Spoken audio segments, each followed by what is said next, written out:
बिस्मिल्लाहिर्रहमानिर्रहीम। अस्सलामुअलैकुम।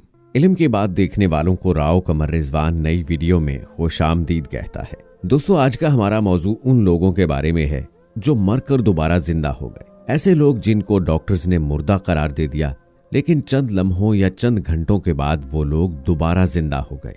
एक डॉक्टर जिनका नाम डॉक्टर मोदी है, उन्होंने दुनिया में पाए जाने वाले ऐसे कई लोगों के इंटरव्यूज किए। उन लोगों के क्या मुशाहिदात थे, उन लोगों पर क्या गुजरी, आज की इस वीडियो में आपको बताया जाएगा। और साथ ही आपको एक हिंदू शख्स के बारे में भी बताया जाएगा जिसको अर्थी पर जलाने लगे तो वो जिंदा हो गया, और जिंदगी पाने के बाद उसने क्या इंकशाफात किए कि वहां मौजूद तमाम हिंदू ईमान ले आए। दोस्तों, मरने के बाद क्या होगा, इस सवाल का कतई और यकीनी जवाब सिर्फ कुरान करीम और मतवातर अहादीस ही से मालूम हो सकता है। आज कोई भी शख्स अपने मुशाहिदे की बुनियाद पर इस सवाल का जवाब नहीं दे सकता, इसलिए कि जो शख्स वाक़अतन मौत से हमकनार हो जाता है वो पलटकर यहाँ नहीं आता। हजरत मुफ्ती तकी उस्मानी कहते हैं, चंद साल पहले एक किताब मेरे मुताले में आई जिसमें कुछ ऐसे लोगों के दिलचस्प तजर्बात और मुशाहिदात जमा किए गए हैं जो मौत की दहलीज तक पहुंचकर वापस आ गए, और उन्होंने तफसील से बताया कि उन्होंने मौत की दहलीज पर पहुंचकर क्या देखा। किताब का नाम लाइफ आफ्टर लाइफ यानी जिंदगी के बाद जिंदगी है, और यह किताब अमरीकी डॉक्टर मोदी ने लिखी है। डॉक्टर मोदी को सबसे पहले एक माहिर नफ्सियात डॉक्टर जॉर्ज रिची के बारे में यह मालूम पड़ा कि डबल नमोनिया के दौरान एक मरहले पर वो मौत के बिल्कुल करीब पहुंच गए, और फिर डॉक्टरों ने मसनूई तनफ़्फ़ुस वगैरह के आखिरी तरीके इस्तेमाल किए, जिसके बाद वो वापस आए और सेहतमंद हो गए। सेहतमंद होने के बाद उन्होंने बताया कि जब उन्हें मुर्दा समझ लिया गया था, उस वक्त उन्होंने कुछ अजीबो गरीब मनाजर का मुशाहिदा किया। डॉक्टर मोदी को इस किस्म के चंद मजीद वाकयात इल्म में आए तो उन्होंने अहमियत के साथ ऐसे लोगों की जुस्तजू की और उनसे मुलाकातें शुरू की। यहाँ तक कि तकरीबन 150 अफराद से इंटरव्यूज के बाद उन्होंने ये किताब लिखी। ये किताब जब शाये हुई तो उसकी 30 लाख कॉपियां एक ही साल में फरोख्त हो गई। जिन लोगों से उन्होंने इंटरव्यू किया वो मुख्तलिफ मज़ाहिब से ताल्लुक़ रखते थे और मुख्तलिफ जगहों के बाशिंदे थे। इनमें से हर एक ने अपनी नजर आने वाली कैफियत को अपने अपने तरीके पर बयान किया। किसी ने कोई बात ज्यादा कही, किसी ने कोई बात कम बताई, लेकिन इनमें जो मुश्तरक बातें थी वो तकरीबन हर शख्स के बयान में मौजूद थी। उनका खुलासा कुछ यूं है। एक शख्स मरने के करीब है, उसकी जिस्मानी हालत ऐसी हद पर पहुंच जाती है कि वो खुद सुनता है कि उसके डॉक्टर ने उसके मुर्दा होने का ऐलान कर दिया। अचानक उसे एक तकलीफ देह सा शोर सुनाई देता है और उसके साथ ही उसे ये महसूस होता है कि वो इंतहाई तेज रफ्तारी से एक तवील और अंधेरी सुरंग में जा रहा है। उसके बाद अचानक वो ये महसूस करता है कि वो अपने जिस्म से बाहर आ गया है। वो अपने ही जिस्म को फासले से एक तमाशाई बनकर देखता है। उसे नजर आता है कि वो खुद किसी नुमायां जगह पर खड़ा है और उसका जिस्म जूं का तूं बेड पर है, और उसके डॉक्टर जिस्म पर झुके हुए उसके दिल की मालिश कर रहे हैं या मसनूई तनफ़्फ़ुस देने की कोशिश में मसरूफ है। थोड़ी देर में वो अपने हवास बहाल करने की कोशिश करता है तो उसे ये महसूस होता है कि इस नई हालत में भी उसका एक जिस्म है, लेकिन वो जिस्म इस जिस्म से बिल्कुल मुख्तलिफ है जो वो छोड़ आया है। उसकी कैफियत भी मुख्तलिफ हैं और उसको हासिल कुव्वतें भी कुछ और तरह की हैं।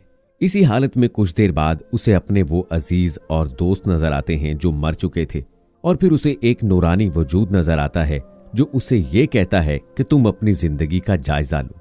उसका ये कहना मावरा अल्फाज होता है, और फिर वो खुद उसके सामने तेजी से उसकी जिंदगी के तमाम अहम वाकयात लाकर उनका नजारा कराता है। एक मरहले पर उसे अपने सामने कोई रुकावट नजर आती है जिसके बारे में वो समझता है कि ये दुनियावी जिंदगी और मौत के बाद की जिंदगी के दरमियान एक सरहद है। इस सरहद के करीब पहुंचकर उसे पता चलता है कि उसे अब वापस जाना है। अभी उसकी मौत का वक्त नहीं आया। इसके बाद किसी अनजाने तरीके पर वो वापस अपने उसी जिस्म में लौट आता है जो वो चारपाई पर छोड़कर गया था। सेहतमंद होने के बाद वो अपनी ये कैफियत दूसरों को बताना चाहता है, लेकिन अव्वल तो उस कैफियत को बयान करने के लिए उसे तमाम इंसानी अल्फाज नाकाफी मालूम होते हैं। दूसरा, अगर वो लोगों को ये बातें बताई भी तो वो मजाक करने लगते, लिहाजा वो खामोश रहता है। डॉक्टर मोदी ने 150 अफराद के इंटरव्यू का ये खुलासा बयान करते हुए साथ ही ये वजाहत भी की है कि मेरा ये मतलब नहीं कि 150 अफराद में से हर शख्स ने ये पूरी कहानी इसी तरतीब के साथ बयान की, बल्कि उनका कहना यह है कि किसी ने ये पूरी कहानी बयान की, किसी ने इसके कुछ हिस्से बताए, कुछ छोड़ दिए, किसी की तरतीब कुछ थी, किसी की कुछ और, बल्कि इस बात को बयान करने के लिए अक्सर अफराद ने मुख्तलिफ अल्फाज और मुख्तलिफ ताबीरात इख्तियार की। और ये बात तकरीबन हर शख्स ने कही कि जो कुछ हमने देखा है उसे लफ्जों में ताबीर करना हमारे लिए सख्त मुश्किल है। एक खातून ने अपनी इसी मुश्किल को कदरे फलसफियाना जुबान में इस तरह ताबीर किया, मैं जब आपको ये सब कुछ बताना चाहती हूँ तो मेरा एक हकीकी मसला ये है कि जितने अल्फाज मुझे मालूम हैं वो सब 3 डायमेंशनल हैं। इसलिए इस कैफियत को ठीक ठीक बताना मेरे लिए बहुत मुश्किल है, क्योंकि मुझे अपने इन मुशाहिदात को अल्फाज में बयान करना पड़ रहा है। इन अफराद ने जो कैफियत बयान की हैं उनमें से चंद बतौर खास अहमियत रखती हैं। एक तारीक सुरंग, दूसरे जिस्म से अलहदगी, तीसरे मरे हुए रिश्तेदारों और दोस्तों को देखना, चौथे एक नूरानी वजूद, पांचवां अपनी जिंदगी के गुजरे हुए वाकयात का नजारा।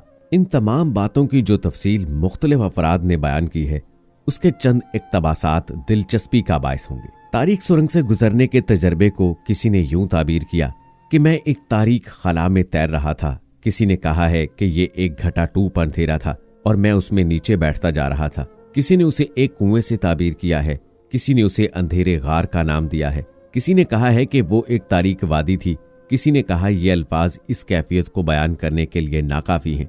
जिस मुशाहिदे को तमाम अफराद ने बड़ी हैरत के साथ बयान किया वो ये था कि वो अपने जिस्म से अलग हो गए। एक खातून जो दिल के दौरे की वजह से अस्पताल में दाखिल थी बयान करती हैं कि अचानक मुझे ऐसा महसूस हुआ कि मेरा दिल धड़कना बंद हो गया और मैं अपने जिस्म से फिसलकर बाहर निकल रही हूँ। पहले मैं फर्श पर पहुंचती, फिर आहिस्ता आहिस्ता ऊपर उठने लगी, यहाँ तक कि मैं एक कागज के पुर्जे की तरह उड़ती हुई छत से जा लगी। वहां से मैं साफ देख रही थी कि मेरा जिस्म नीचे बिस्तर पर पड़ा हुआ है और डॉक्टर और नर्सें उस पर अपनी आखिरी तदबीरें आजमा रहे हैं। एक नर्स ने कहा, ओ खुदाया ये तो गई, और दूसरी नर्स ने मेरे जिस्म के मुंह से मुंह लगाकर उसे सांस दिलाने की कोशिश की और उसके बाल मुझे अब तक याद हैं। फिर वो एक मशीन लाए जिसने मेरे सीने को झटके दिए और मैं अपने जिस्म को उछलता देखती रही। जिस्म से बाहर आने की इस हालत को बाज अफराद ने इस तरह ताबीर किया कि हम एक नए वजूद में आ गए थे जो जिस्म नहीं था, और बाज ने कहा कि वो भी एक दूसरी किस्म का जिस्म था जो दूसरों को देख सकता था मगर दूसरे उसे नहीं देख सकते थे। इस हालत में बाज अफराद ने नजर आने वाले डॉक्टरों और नर्सों से बात करने की भी कोशिश की मगर वो उनकी आवाज ना सुन सके और हमसे बेवजनी के आलम में न सिर्फ फिजा में तैरते रहे बल्कि अगर हमने किसी चीज को छूने की कोशिश की तो हमारा वजूद उस शय के आर पार हो गया। बहुत सौ ने यह भी बताया कि इस हालत में वक्त साकित हो गया था और हम ये महसूस कर रहे थे कि हम वक्त की कैद से आजाद हो चुके हैं। इसी हालत में कई अफराद ने अपने मरे हुए अजीज दोस्तों को भी देखा और कुछ लोगों ने बताया कि हमने बहुत सी भटकती हुई रूहों का मुशाहिदा किया। ये भटकती हुई रूहें इंसानी शक्ल से मिलती जुलती थी मगर इंसानी सूरत से कुछ मुख्तलिफ थीं। एक साहब ने उनकी तफसील इस तरह से बताई, उनका सर नीचे की तरफ झुका हुआ था, वो बहुत गमगीन और अफसुर्दा नजर आते थे। वो सब आपस में एक दूसरे में इस तरह पैवस्त मालूम होते थे जैसे जंजीरों में बंधा हुआ कोई गिरोह हो। मुझे याद नहीं आता कि मैंने इनके पांव भी देखे हों, मुझे मालूम नहीं वो क्या थे मगर उनके रंग उड़े हुए थे। वो बिल्कुल सुस्त थे और मिट्याले नजर आते थे। ऐसा लगता था कि वो एक दूसरे के साथ गुथे हुए खला में चक्कर लगा रहे हैं और उन्हें पता नहीं कि उन्हें कहाँ जाना है। वो एक तरफ को चलना शुरू करते, फिर बाएं को मुड़ जाते, चंद कदम चलते, फिर दाएं को मुड़ जाते और किसी भी तरफ जाकर करते कुछ न थे। ऐसा लगता था कि वो किसी चीज की तलाश में हैं, मगर किस चीज की तलाश में मुझे मालूम नहीं। ऐसा लगता था कि जैसे वो खुद अपने बारे में कोई इल्म नहीं रखते कि वो कौन हैं और क्या हैं, उनकी कोई शनाख्त नहीं थी। बाज़-औक़ात ऐसा भी महसूस हुआ कि उनमें से कोई कुछ कहना चाहता है मगर कह नहीं सकता। डॉक्टर मूदी ने जितने लोगों का इंटरव्यू किया उनकी अक्सरियत ने अपने इस तजर्बे के दौरान एक नूरानी वजूद का भी जिक्र किया है। उन लोगों का बयान है कि उसे देखकर ये बात तो यकीनी मालूम होती थी कि वो कोई वजूद है लेकिन उसका कोई जिस्म नहीं था, वो सरासर रोशनी ही थी। इब्तदा में वो रोशनी हल्की मालूम होती लेकिन रफ्ता रफ्ता तेज होती चली जाती, लेकिन अपनी गैर मामूली ताबानी के वजूद उससे आंखें खीरा नहीं होती थी। बहुत से लोगों ने बताया कि इस नूरानी वजूद ने उनसे कहा कि तुम अपनी जिंदगी का जायजा लो। बाज ने उसकी कुछ और बातें भी नकल की, लेकिन ये सब लोग इस बात पर मुत्तफिक हैं कि इस नूरानी वजूद ने जो कुछ कहा वो लफ्जों और आवाज के जरिए नहीं कहा, यानी उसके कोई अल्फाज उन्हें सुनाई नहीं देते बल्कि ये बिल्कुल निराला अंदाज़े इजहार था जिसके जरिए उसकी बातें खुद ब खुद हमारे ख्यालात में मुंतकिल हो रही थी। जिन लोगों ने इस बेजिस्मी की हालत में एक नूरानी वजूद को देखने का जिक्र किया है, इनमें से अक्सर का कहना है कि इस नूरानी वजूद ने हमसे हमारी साबिक़ा जिंदगी के बारे में कुछ सवाल किया। सवाल के अल्फाज मुख्तलिफ लोगों ने मुख्तलिफ बयान किए हैं, मगर मफहूम सबका तकरीबन ये है कि तुम्हारे पास अपनी साबिक़ा जिंदगी में मुझे दिखाने के लिए क्या चीज़ है। फिर उन लोगों का बयान है कि इस नूरानी वजूद ने हमारी साबिक़ा जिंदगी के वाक़यात एक एक करके हमें दिखाने शुरू किए। ये वाक़यात किस तरह दिखाए गए, इसकी तफसील इंशाअल्लाह आपको फिर कभी बताएंगे। तो आइए दोस्तों, अब भारत में पेश आने वाले वाक़े की बात करते हैं। दोस्तों, ये वाक़या फिरोजाबाद का है। ज़राए के मुताबिक इस बुजुर्ग की मौत 2 दिन पहले ही हो चुकी थी, मगर जब उनके घर के लोग उनकी लाश को जलाने के लिए शमशान घाट ले जाने लगे तो उन्होंने उनके जिस्म में कुछ हलचल महसूस की। अचानक से मुर्दे को हिलता हुआ देखकर वहां मौजूद काफी डर गए, लेकिन गांव के एक बुजुर्ग ने बताया कि शायद जान फिर से लौट आई है। जिसके चंद सेकंड बाद ही ध्यान सिंह उठ खड़े हुए और उन्होंने मौत के बाद पेश आने वाले वाक़े का जिक्र सबसे किया। ध्यान सिंह ने बताया कि मरने के बाद 2 लोग उन्हें घसीट कर ले जा रहे थे, लेकिन उन्हें जहां ले जा रहे थे वहां उन्हें किसी वजह से घुसने नहीं दिया गया। इसके बाद जब उन्होंने वापस लौटने से मना किया तो उन्हें लकड़ी के साथ पीटा गया और उनके ऊपर उबलता हुआ पानी डाला गया। एक रिपोर्ट के मुताबिक ध्यान सिंह के घर के लोगों का ये कहना है कि किसी और के धोखे में शायद वो ध्यान सिंह को ले गए और अभी ध्यान सिंह का वक्त बाकी था, इसलिए उन्हें वापस भेज दिया गया। दोस्तों, इस वाक़े के बाद से सोशल मीडिया पर लोगों की मुख्तलिफ राय देखने को मिल रही है। कुछ लोगों का कहना है कि इस वाक़े के बाद बहुत सारे हिंदुओं ने इस्लाम कबूल कर लिया, लेकिन अभी तक इस हवाले से कोई मुसद्दक़ा इत्तला मौजूद नहीं है। लेकिन दोस्तों, इस वाक़े के बारे में आपकी क्या राय है? क्या इसको जो लोग मार रहे थे वो फरिश्ते थे या फिर ये सब उसकी अपनी घड़ी कहानी है? इस सवाल का जवाब हमें कमेंट सेक्शन में लाजमी दीजिएगा। अपना और अपने चाहने वालों का ख्याल रखिएगा। मुझे अगली वीडियो तक इजाज़त दीजिए। अल्लाह निगहबान।